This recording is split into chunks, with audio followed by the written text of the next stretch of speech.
Hello everyone, Matthew Benson, Central Plains Weather Center. Hope everyone's having a great summer. Today we'll be looking at the long and short range update for July and early look into fall. Right now here's the European 10-day forecast here. And right now we just had a storm system move through the area in the Central Plains, produced severe thunderstorms, bust outlook for the SPC as we had earlier this week on Sunday. Again, it was basically a bust, line of storms, nothing really that great. And today there's also some storms here, produced some of course has hail down in parts of Kansas. But I'm gonna be showing you basically the next 10 days of the European standard, the GFS is saying, and then showing you maybe just a little bit of a slight intro into fall, and we'll see what it shows there. But right now, here is the European model for the next 10 days. As you can tell through the area, we have the trough exiting, going to the Midwest, and it continues, and you get a trough in the east, starting to get a trough in the west. You can see a ridge building. This is going to be a ridge that needs to be watched, because what I've been looking at through the models and everything using the variancy method, everything like that, there's a ridge, and it's going to be coming. Okay, all the data supports it, all the organic forecasting methods support it. Okay, as you can see, there's a ridge, and guess what it does? It builds into a 594 ridge. Now that's very, very high heights here, and that's what that shows is heat is coming, guys. That's what it's basically showing. You can see a trough tries to move next weekend. Might have a slight cool down again Sunday, maybe even next Monday. But as you can see, right through that time, the trough moves north, and you can see the bridge is starting to build. You got another trough here in northwest, but right now we're in the La Nina forcing, so you can kind of tell you got the trough in the north, and you got the ridge in the southeast. And right now, as you head through time, and to the next July 4th or July 4th, 4th July, looking pretty warm. What it has is here is a 594 ridge right in the heart of the Central Plains, without telling you it's going to be pretty darn hot. And you can through here, 597 ridge starts to develop. So when you see a 597 almost reaching the 600, that is some major heat, and it could get really bad really quick. So here we're going to show the temperature anomaly, just to show you kind of why it's right now, why it's so hot. If I can find a temperature anomaly, sorry. Here it is. And again, it's going to be hot. Okay, right now it's nice and cool. The weather is, again, it's nice today. Today's in the 90s, as you can tell here today. But as you fast forward through time, it's going to get a whole lot warmer. Okay, I'm waiting for this a little bit. Let's see the GFS shows for basically what it shows for the next 10 days. We're not going to go past 240. It's a waste of my time. GFS not even that good to 240, but we're going to see what it shows. But let's go back to the European model now. As you can see, it starts to get cooler, and then after that, I mean, it just starts to. Let's see about GFS. Okay, so we're going about GFS here. As you fast forward through time, again, trough developing northwest, dipping kind of south. We get a nice little cool front maybe coming through next Monday, Sunday, whatever. And as we head through time here, again, the ridge starts to build, and you can see this is even a bigger ridge, 594 across much of all the Central Plains. As you head through more time, 594 still, even some 597, and there's a 600 in here.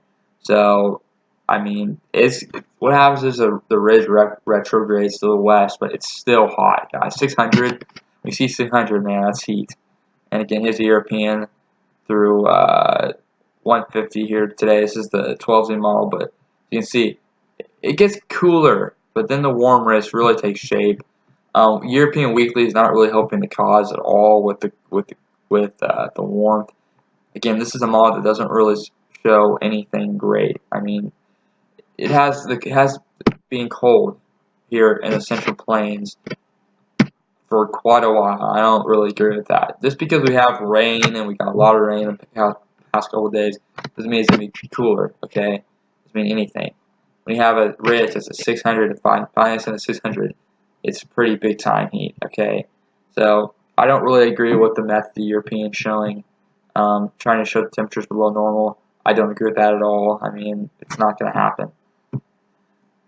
And again, here is the European 0Z model here that loads for me. But yeah, I mean, I trust the European more, and you can see it was.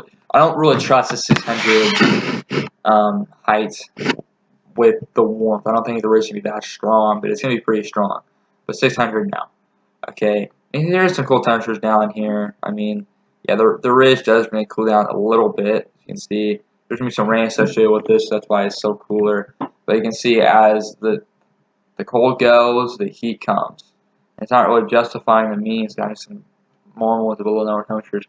It's gonna be hot. Okay, when you see a bridge that strong, it's gonna be hot. So expect it to be hot for the next couple of days, next 10 days, even the next 20 days. It looks to be hot with the ridge starting to develop. Again, the European weekly is not really that good with the forecast. So forecast right now above average for the next couple weeks. There is some ideas that August turns cooler. Again, shown from the European weeklies, but I don't agree with that again because of the El Nino. What's happening in El Nino right now? I wish I had a photo to show you guys, but South El Nino right now, they're having a very strong westerly wind burst, okay, or easterly. I don't know if it's easterly wind burst, and what that causes is it causes El Nino. What's happening right now is you're having a very strong easterly wind burst, okay, and research shows that usually you can keep the El Nino with a very strong easterly wind burst, but also research shows that if you have an easterly wind burst and you have a strong El Nino the years before, that it can turn not become a Nino and be more a La Nina forcing. But what would happen it would not develop by fall. Okay, what happened is August would turn warm because we would have neutral conditions. September would be pretty warm, but as we head into September, October, November, what happened there is if we still have neutral conditions, you would have some cooler risks in the central United States.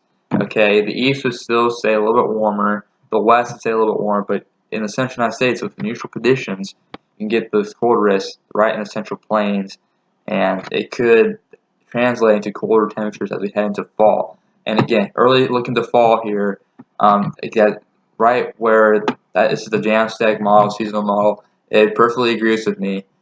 We have cold temperatures here in the central plains, warm in the east, warm in the west. There's no cold up here, so that would be dumped right here into the United States. So you could see some below average temperatures.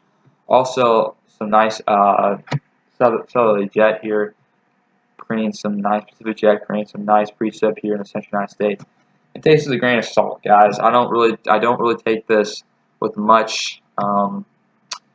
This is a grain of salt. I don't take it with much seriousness at all, but I'm just saying the idea is there that there could be a cooler and colder fall for the central plains. But that's just an idea. It's just an idea. I think it's going to happen. So, again, that's early look in the fall. More of that to come. Also have new graphics coming out for fall and the upcoming winter as I post on Twitter.